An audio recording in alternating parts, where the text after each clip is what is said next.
All right. Good afternoon, everyone. Glad you're here. We're going to dive right into the AMA Mondays with Matt. This week, we're going to talk about should I become a coach? By the way, this is available both on Barbell Logic's YouTube channel. A lot of you are probably there, as well as my Instagram at Reynolds Strong. You can check it out there as well. Either one will work just fine. We will collect questions throughout the live, and I'll answer those. I'll talk for probably 10 minutes or so, and then jump into 20 minutes of questions. So let's dive in. So I get this question all the time, like, should I become a coach? How do I know if I should become a coach? And let me give you some quick background. For me, I gave you some from my personal story last week. And this week, I'll talk a little bit more about my coaching practice. And so my start into this was it was really obsession from 99 till about 2005 and really stayed. But it was just purely obsession in those first years. So I was just obsessed with learning, reading everything I could. Obviously, this is very early in the days of the internet. I would read books. I would go to my university, Missouri State University, down in the basement. I call it the catacombs, and find the old strength books that were written often by the Soviet coaches back in the 80s and got translated into English. And I just was totally obsessed with learning everything I could. And so while I was obsessed with it, I was also training constantly. Training all the time, first in competitive powerlifting. Started as a 220-pound lifter, and then 242, 275, 308s. Got really strong, total elite in 4 different weight classes. As part of that obsession, I started coaching my friends and training partners and family and everybody I can get my hands on. And so in that process of obsessing over knowledge, just a never-ending pursuit of knowledge, and training constantly and gaining some credibility there with my powerlifting and strongman accolades, coaching friends and family, that it was like my entire life was consumed by it. Now, look, I'm 47 years old now and have a family. It probably couldn't be as consumed now, but this is my story, and this is probably why I gained some notoriety in a relatively short period of time. And so really the turn for me in coaching came in kind of 2005. I became a high school strength coach at a 4A large high school here in Southwest Missouri. I had between 150 and 300 students every single day. And it really refined my coaching eye. It taught me how to really coach, how to use cues quickly. If you're coaching 12 or 14 squat racks all at the same time, and there's kids in each one, you have to know their names. You have to shout a single word cue. You can't overtalk. And so it really refined my eye because I got so many more reps than I could get doing one-on-one coaching or just training friends or family. And so that's where I learned to cue. That's where I got all these reps. That's where I refined my eye. That was from 2005 to 2012. In 2008, I opened Strong Gym in Springfield, Missouri. That grew to be one of the largest privately owned strength gyms in the country. And that was really where my first paid reps came in, where I started to coach actual clients who were paying me money, writing me checks, or billing every single month. And then shortly after that, I became a starting strength platform coach in 2010, and was started lecturing on that seminar circuit as well. And so by 2012, my coaching income, really coaching from 2005 to 2012, 2005 being the first time I really started doing this for real and charging people and things like that, to 2012. By 2012, my coaching income had surpassed my public school teaching income.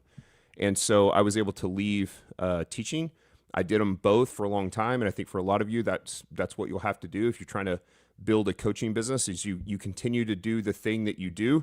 Be the CPA, be the engineer, be the electrician, be the plumber. And second shift is coaching. And over time, if you don't spend both amounts of money, both salaries or both what you're getting paid, but you take all of the money that you make from coaching and you put it in the bank and you save it and you invest it, then the day will come when you can actually leave the main gig and move over to what was the part-time side gig. And so that's what I did, and it worked really well. I gained a lot of leverage in 2012 to 2015. I started coaching on the side. I ran the gym full time. I was online coaching on the side, running the gym full time. I sold the gym at the end of 2015 and went fully online in what you all now know as Barbell Logic. And really that just gave me massive leverage, more reps, better systems, I was able to coach a tremendous number of people in an online format that way more than I could ever coach in person. And so that really refined my eye over the years and gained reps. What I had already gained under the bar as a strength athlete, I was able to gain on the platform, both literally on the platform as an in-person coach, and then figuratively on the platform as an online coach. And so I didn't start as a coach. I trained into one. And this is really the big takeaway for today that I want you to come away with. And so a quick summary of what I just told you was that I feel like I had some unfair advantages, although they weren't really unfair, and it's not something that's just unique to me. One, I was obsessed. I was obsessed over learning everything I could. I dove in and learned everything I could. Two, I trained hard and consistently. And because as a coach, you have to know what heavy feels like. When you're asking a client to grind out that fifth rep on squats, you have to know what it feels like to grind out that fifth rep on squats, or to keep pulling for 5 seconds of grind on a heavy deadlift off the ground, off the floor. Obviously, because of all that training consistently and training hard, I gained a lot of credibility, and that gave me the reputation that I needed to succeed in the industry. I coached everyone available. Obviously, for many years, I wasn't at the point that I am now where I can charge what I charge for coaching. I didn't charge anything. I didn't get paid anything the first several years I was a strength coach at the high school. Eventually, they gave me a stipend, which wasn't very good. But I just needed the reps. I needed the experience. And so I coached everybody I could. Those reps are always better than readiness. You're never going to be ready. Just jump in and go. And so that's what I did. And then after that, I started leveling up. I started noticing that, I went from coaching one-on-one in the gym to coaching groups to teaching seminars to moving fully online, which allowed me even more excellent reps than I could get in person, as I said, to owning a business where there were countless other great coaches that I could learn from. And so that proximity to excellence really accelerates growth. And so, I'm incredibly blessed in what I'm able to do, because it's, of course, given me tremendous freedom to coach who I want, when I want, where I want. It's given me financial stability, both at top line revenue and to make far more dollars per hour than I ever thought I could make. And so you can do this too, but I do want to have hard lessons about who you have to be able to do this. And so the key lessons and / takeaways is that you have to train to be a coach, to be a good coach. Coaching is pattern recognition, and that pattern recognition requires exposure to it. You have to know what you're asking your clients to do. And so you don't have to be a professional strongman. I'm not saying you have to become an elite level powerlifter or whatever. But that exposure to understanding what you're asking requires reps under the bar in the hands, bar on the back. And so no reps are no I. It equates to no I. Two, you need a coach, and before you even coach others. And so one of the things that we've seen so many of our clients at Barbell Logic do, some of our best coaches started as clients because they learned what it looked like to be a great coach. And so they were coaching, learning from a great coach. They started to understand what that looked like, what good cueing looked like, what accountability looked like, what structure looked like, how to program, good communication. And then you reverse engineer what your great coach did, and you take those things that you can run with and continue to build your career. So 3, I videoed everything, even from the early days. And I've never been somebody who wanted to post a lot of PRs online. There's nothing wrong with that, but that's not why we video. We video because it connects what we felt with what actually happened. I remember what that heavy squat set felt like. Now I want to know what it looked like. And so I would video myself, and I would just go back even in the middle of the workout and watch the sets, that set I just did, to see if it really was what I felt it was. Or for those of you who are familiar with RPE, like how hard was it? I thought, that's so hard. I probably only had one more rep in me, maybe no reps in me. Then I would watch it and go, it was pretty fast. Like maybe I had 3 more reps in me. I didn't know. And so it connects your feels with your eyes, and that makes a connection in your brain. So it builds that internal calibration for you. And so this is how we refine our eyes. We can do it like right now, you all probably are training or should be training. And so if you're doing that, you can start videoing yourself right now and pretend that you are your own client. And what would you say to yourself if you were a client? And you can connect that back to what it felt like while you were doing this set. Number 4, volunteer immediately. Don't wait for permission. We'll talk about this in a future week, in the next couple weeks. Don't wait for permission. Start coaching right now. Usually it's free. It's friends, it's family, it's church members, it's coworkers, it's going to schools, it's volunteering at the Boys and Girls Club. Just coach everybody you can get your hands on. Know that your first 3 clients are probably already in your life, and you're probably texting them on a daily or weekly basis anyway. And you can start to offer real help to them. You can help them, like change their lives by experiencing strength. And it's synergistic. It's because you gain the reps and experience as a coach. And so they're helping you because you're getting the reps and experience, and you're helping them by helping them change their lives by experiencing strength. So the question is not, should I become a coach? But rather, am I willing to do what it takes to become a great coach? Coaching is a skill trade, just like anything else. It's not a vibe. It's not a feel. It's not just an obsession. You're not born with it. I wasn't. I was a terrible coach when I started. So it must be intentionally pursued and nurtured. A passion does not equal a profession, right? Loving lifting doesn't mean that you're going to love coaching. There are a lot of people that love to lift, but they don't like to coach. And so the questions that I have for you to think about this week are, do you actually enjoy watching other people lift? Do you enjoy solving other people's problems? Can you handle slow progress, both financially as you're trying to build a business? PRs don't always come as easily as you want them to come for your clients because life gets in the way. Can you handle that? And can you detach your ego from the results? Because coaching is a service. We're a people company. We serve, right? It's not just about writing programs and sending out Google spreadsheets or even writing programs on an amazing software like Turnkey Coach.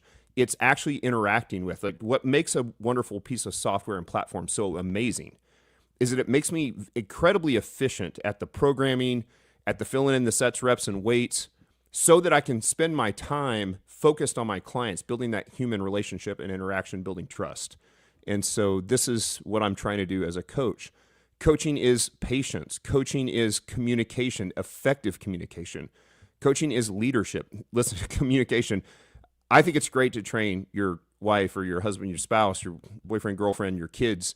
But you'll find out a lot about how well you communicate when you start coaching people who've seen you at your worst. And a lot of people say don't coach those people, but I think it's great practice, because if you can do this and do it well, and you can make your spouse happy, or you can get your spouse stronger and help them reach their goals, it's easy to do it with any normal, soccer mom or dad. And so what it's not is posting PR videos. It's not arguing about form on X or Instagram. It's not living your lifting career through others, trying to, I could have thrown that football over them. There are mountains. Head coach just put me in the fourth quarter. It's not that. Right? It is really genuinely caring about people and trying to move them along and move them towards their goals. And so you shouldn't do this if you just want fitness freedom, if you hate admin or systems, which you have to grow a business, if you don't like people, if you're not likable. Some people are just, you've got to have an infectious personality. If you don't train seriously yourself, and if you want fast money, this is not the place to get into. I don't know, go put money in something else. Coaching changed my life, not because it made me money, but because it made me useful. And so that's why I think about, or how I think about, if I should become a coach, or how I can be a better coach, and how you should become a coach, or if you should become a coach. So hopefully that gives you some things to chew on this week. So with that, let's turn to some questions, and I will watch.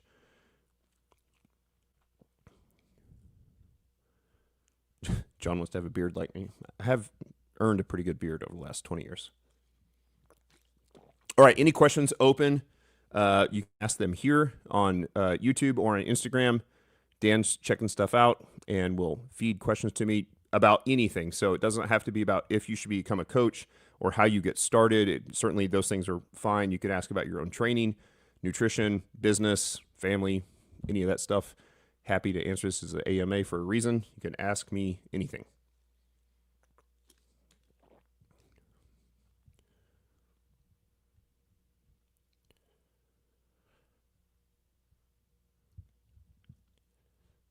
A question I got is, what's my least favorite type of client to coach from a strength gym, from Strong Gym, or what we've done in the past?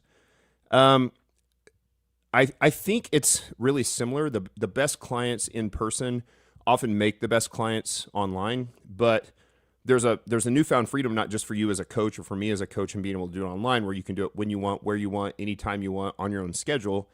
Your clients can train anywhere they want, anytime they want, on their own schedule. And so the problem that I saw in the gym, and I'm not trying to get you out of coaching in the gym, I think those are valuable reps that you need to have. If I could do it all over again, I would start the hybrid model right now. I would coach in person and online at the same time for several different reasons. One, I live in Springfield, Missouri. It's not a massive, metropolitan city. And so it expands my client pool to the whole world when I'm able to offer online coaching. But two, for your clients in Springfield, Missouri, or for whatever city you live in, they travel. They often, the types of clients who can pay personal training type money are the types of clients who travel for business, who travel for pleasure, go on vacations. You can then take them and put them in a hybrid model so that you're coaching them in person most of the time, or maybe coaching them in person once or twice a week. And then when they travel, business, pleasure, if they're in a hotel gym, if they're in a nice resort gym, if they go find another big box gym, you have an opportunity to continue to coach them. So one of the things I love about the online side, much better than the in-person side, is that I've noticed that my consistency or my compliance from my clients is much higher on the online side. You still get the accountability, you still get the feedback, but because they don't have to make the 6 a.m. time slot in the specific city, but they can train when they need to, then it makes it much easier. I'm traveling. I'm taking my daughter for a daddy-daughter time up in Kansas City this coming weekend, and I picked a hotel that's got a great gym for that very reason. So I'm not going to get to train in my home gym, which I love, but I found a hotel with a great gym. That was the option, or find a hotel that doesn't have a great gym and find a gym relatively close to the hotel I was staying at. And so that gives me the opportunity to continue to coach and train for me. All right, last week I mentioned watching HRV and a few other health statistics. Can you give more information on those? Sure. So I really watch several things. I watch resting heart rate is a big one for me, and it's because it tends to be a little higher when I'm stressed. When my nutrition is not locked in, I would often have resting heart rates in like the low 90s at night, which is not probably good. And so I'm constantly watching that because it tells me, it often is sort of the precursor, the leading metric into what my sleep is going to be like. And so I also track my sleep. And so as my resting heart rate got into the low 70s and now in the high 60s, and Nikki Sims is in sometimes like 38 to 42. It's crazy low. I know that I'm much more relaxed. It's easier for me to get in that parasympathetic tone. And then I track my sleep, which I really like. And I'm really worried about, or I care about, HRV during sleep. So how, what's my ability for my heart to essentially make changes quickly in the midst of being at rest. And so that's really, it's heart rate variability training. So it's the ability for your heart to make changes in its beat profile, like how much it can change over a short period of time to be able to give your body what it needs. So HRV I like. VO2 max, which is rated, is decent on an Apple Watch or a Garmin or something like that, which I like. I track that a lot. I love doing labs, blood work every 6 months and running those as well. So I'm kind of constantly looking at those health metrics. Certainly things like weight, waist. I was talking about the SMART scale that I have that measures body fat, lean mass, and not just overall body fat, but what my percentage of body fat is on each arm, each leg, torso. Hydration. I know, I can see I'm at 56%, or I was at 56% yesterday. I'm at 60.1% today. And it also tells you, what I like about that is there's times, for those of you who've been nutrition clients or really track that sort of stuff, you'll gain 2 pounds in one day. You'll be like, I ate really well yesterday. What's going on? And with a scale like that, it tells you, well, it was hydration. You're just more hydrated today. Like, oh, okay, I didn't gain fat or even gain muscle. I just gained water. And most of that water goes in the muscle anyway. It's glycogen, creatine, the carbs, electrolytes, and water. And so if I'm better hydrated, my contractile force in my muscles is probably significantly better as well. So, Carl Shute, what's up, sir? What's your favorite coaching triumph? probably Miss Sybil. And for those of you guys who follow me, you'll know Miss Sybil. She's 90 now. But she's this really great story about being able to help change somebody's life. But the reality is she's also she's not the exception to the rule. I mean, she is, because there's not a lot of 90-year-olds that have done this, but she shouldn't be. And so any client that I've ever been able to work with, and of course they're doing the work, I'm doing the coaching, and so I don't want to take credit for their work, but any client that's dramatically changed their life, changed their health, changed their longevity metrics, those sort of things to me, that's the stuff that really matters. I coached competitive lifters for years, power lifters, strongmen. I didn't get a lot of joy out of it. Honestly, they didn't love to train. When you're a professional athlete, training kind of sucks. It's your whole life. And so to take a normal person and not make their life not normal, like allow them to train 3 hours a week, lock in their nutrition, develop good nutrition habits, not eat like a bodybuilder, not eat, boiled chicken breast and broccoli all day, but to eat relatively normal, but have a good relationship with food, a good relationship with activity and strength training, and then dramatically change their life and look at those metrics, look at their waist come down 6, 7, 10 inches, watch their body weight and their body composition completely change. These are the things I love to do as a coach. And then of course with that, and we talk about this a lot, is it's what it does, not just to them physically, but what it does to them socially, emotionally, relationally, spiritually. All of those things are at play because of doing the hard work, the voluntary hardship of barbell training. And so that's what I love to do as a coach. All right, question from Caleb on IG, trying to help a petite female friend gain weight. I've never tried to help anyone with this. What's the best approach to helping this person? It's really similar for, believe it or not, if it's a petite female or a 250-pound guy that's trying to go up to the 275-pound weight class, the strategy is really the same. And so there are numerous ways to do this, but for me, because I'm a metrics guy, I really like macros. I don't weigh food. I've never weighed food. It's a pain. Understanding what 4 ounces of meat, 6 ounces of meat, 8 ounces of meat, things like that, a cup of rice, a half cup, cup of potatoes, whatever. Being able to get close on that and not perfect. I don't need perfection. I just need close. Knowing what I'm eating. All you have to do is try to find, which doesn't only takes a couple weeks, what their kind of basal metabolic rate is, and make sure you have them eat slightly above that. I would start probably 250 calories above that, 200, 250.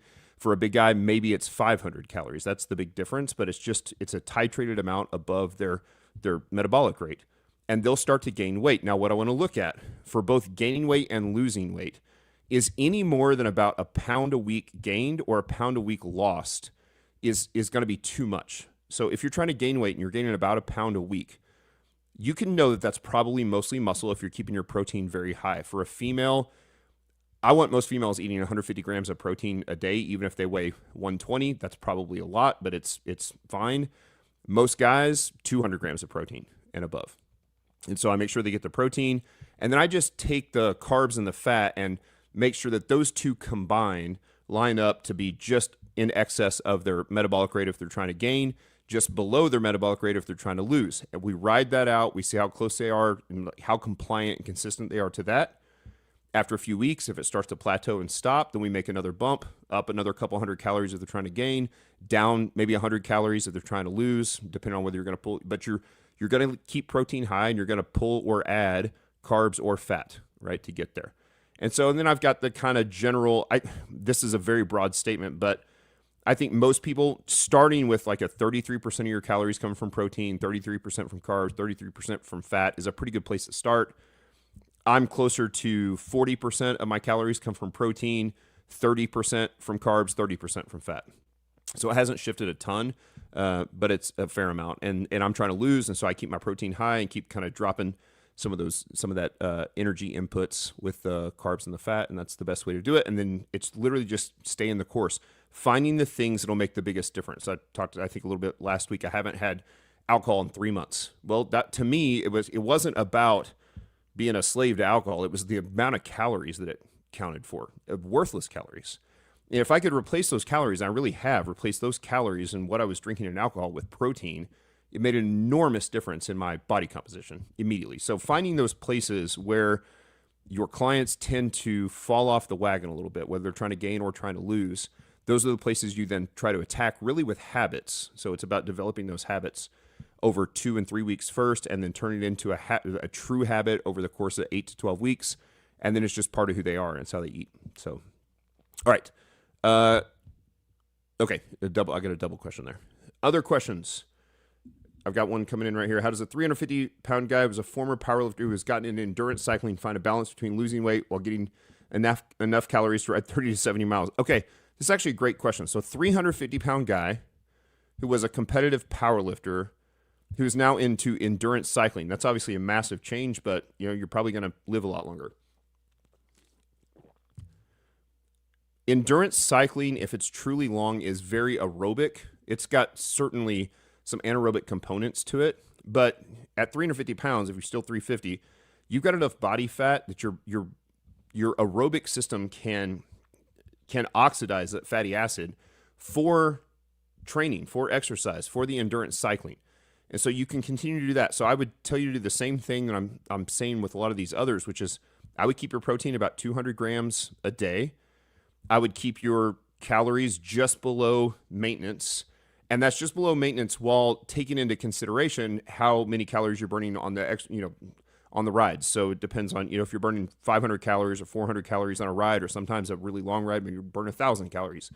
You want to make sure you eat slightly below that, and your body fat stores will make up the excess, and it'll help give you the energy you need. You'll be just fine for a long time. It's much harder when someone wants to move from 205 to 175 for an endurance sport, rock climbing, things like that, and they're already very lean and they're trying to get performance improve while they're reducing weight. That's much more difficult. So 350 is not as difficult. Okay. One more question, almost 4. Would you comment on nicotine benefits and drawbacks? Oh, Lord. Here we go. I'll pop a new Zen in for this question. Not for you kids.